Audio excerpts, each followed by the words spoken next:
आजादी दिवस मना रहे हैं, लेकिन यह आजादी हमें उपहार में नहीं मिली है। इसके लिए एक लंबी यात्रा करनी पड़ी है, आजादी की यात्रा। इस यात्रा में हजारों लाखों लोगों ने अपनी जान की कुर्बानी दी। 1919 जलियांवाला बाग। आज हमारी बैसाखी का दिन है, लेकिन पूरा पंजाब बैसाखी नहीं मनाएगा। हम सब बैसाखी नहीं मनाएंगे।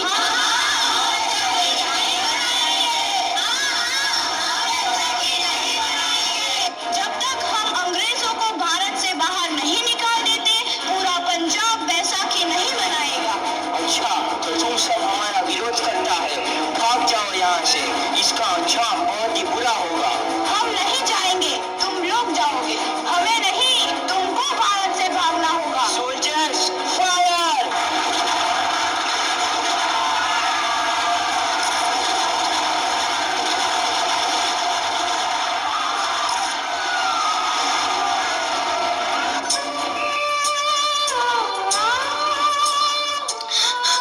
ये जमीन हमारी, ये धरती हमारी, ये खेत हमारे। अभी थोड़ी देर पहले हमारी ये फसलें लहरा रही थी, पर इन अंग्रेजों ने हमारी फसलें बर्बाद कर दी। इन अंग्रेजों ने एक ही झटके में इन सब फसलों को काट दिया। अंग्रेजों, तुम्हारे इस अत्याचार से हम डरेंगे नहीं। इस अत्याचार का बदला लेकर रहेंगे। हम आजादी लेकर रहेंगे। जलियांवाला बाग हर हिंदुस्तानी की आंख नम कर गया। इस कांड में कितने मासूमों की आहुति चढ़ गई, इतनी हैवानियत से इंसानियत कत्ल कर दी गई। जलियांवाला बाग के हत्याकांड ने आजादी की आग में घी देने का काम किया। मासूम औरतों, बच्चों की दर्द भरी चीखें और सिसकियां इनकलाब का गूंज बनकर उभरी। लाला लाजपत राय, भगत सिंह, राजगुरु, सुखदेव सरीखे क्रांतिकारियों ने भारत की इस जमीन से विदेशी दरिंदों को निकाल फेंकने के मंसूबे मजबूत कर लिए। 8 अप्रैल 1929 लाला लाजपत राय के नेतृत्व में साइमन कमीशन के खिलाफ एक भारी जुलूस निकाला गया। Simon commission, Simon commission, Simon commission, Simon commission, Simon commission, Simon commission, Simon commission, Simon commission, Simon commission. बेवकूफ इंडियंस, तुमको हमारी बात समझ में नहीं आती। Stop this. साइमन कमीशन नहीं मानता। आई से स्टॉप दिस। लाला जी, आप आगे बढ़ो, हम आपके साथ हैं। लाला जी, संघर्ष करो, हम आपके साथ हैं। लाला जी, संघर्ष करो, हम आपके साथ हैं। लाठी चार्ज!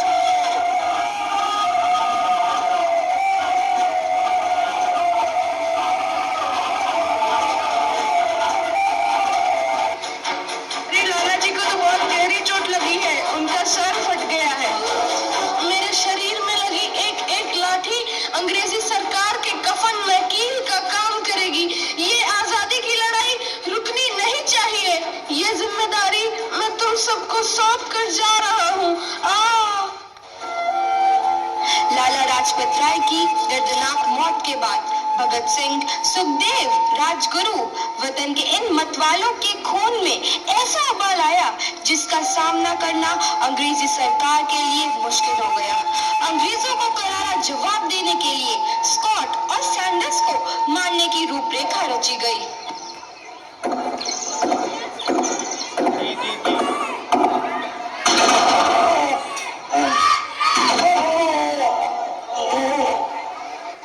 सैंडर्स मारा गया।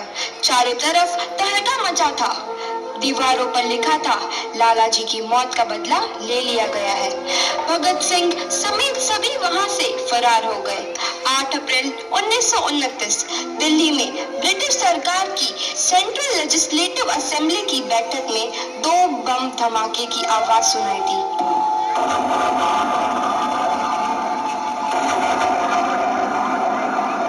इन धमाकों ने अंग्रेजी हुकूमत को हिलाकर रख दिया। इस घटना को अंजाम देने वाले भगत सिंह, राजगुरु और सुखदेव ने अपने आप को अंग्रेजों के हवाले कर दिया। 1930 को अदालत ने अपना फैसला सुनाया। मुलजिम भगत सिंह, मुलजिम राजगुरु, मुलजिम सुखदेव को दफा 121 और दफा 302 के तहत ये अदालत तीनों को मुजरिम करार देती है और इस गुस्ताखी के लिए ये अदालत इन तीनों को सजाए मौत की सजा सुनाती है। सरफरोशी की तमन्ना अब हमारे दिल में है, देखना है जोर कितना बाजुए कातिल में है।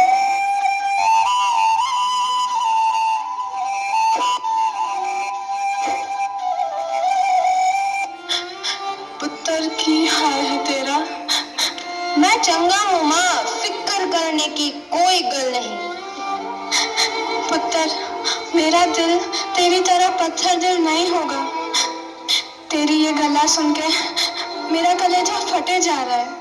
माँ, मेरा दिल कोई पत्थर जैसा नहीं है, एक वतन परस्त का दिल है जो मेरे देश प्रेम के जज्बे को ताकत देता है। बेटा, मेरा लाल। माँ, आज मेरी तपस्या पूरी होने जा रही है। जे तू रोई तो मैंने तकलीफ होइया। सोच, तेरा पुत्र आज शादी करने वास्ते जा रहा है। फर्क केवल इतना है, वो घोड़ी पर नहीं फांसी पर चढ़ने वास्ते जा रहा है। आज तू क्रांतिकारी की माँ है, कल तू एक शहीद की माँ होगी। माँ। पुत्र भगत, तू इतनी छोटी उम्र में हम सबको छोड़ के चला जाएगा। तूने जिंदगी में देखा ही क्या है पुत्र? मैंने अपनी माँ देखी है, जिसने मुझे एक ही बात बताई है कि बेटे, अपने देश के लिए एक बार मरना 100 बार जन्म लेने के बराबर होता है। अच्छा माँ, अब आशीर्वाद दे, आखिरी बार विदाई लेने का समय आ गया है। भगत, मेरे लाल।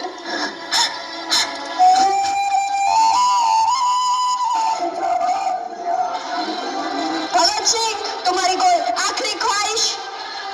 हमारे हाथ खोल दिए जाए। हम तीनों दोस्त एक दूसरे से गले मिलना चाहते हैं, उनके हाथ खोल दिए जाए।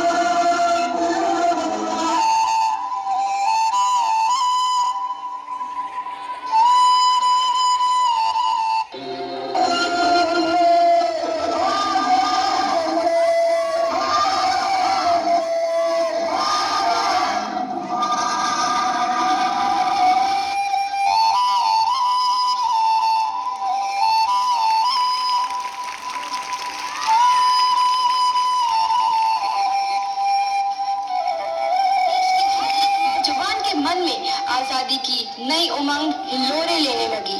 अंग्रेजों भारत छोड़ो का नारा जोर पकड़ रहा था। सबने एक आजाद भारत का सपना देखना आरंभ कर दिया था।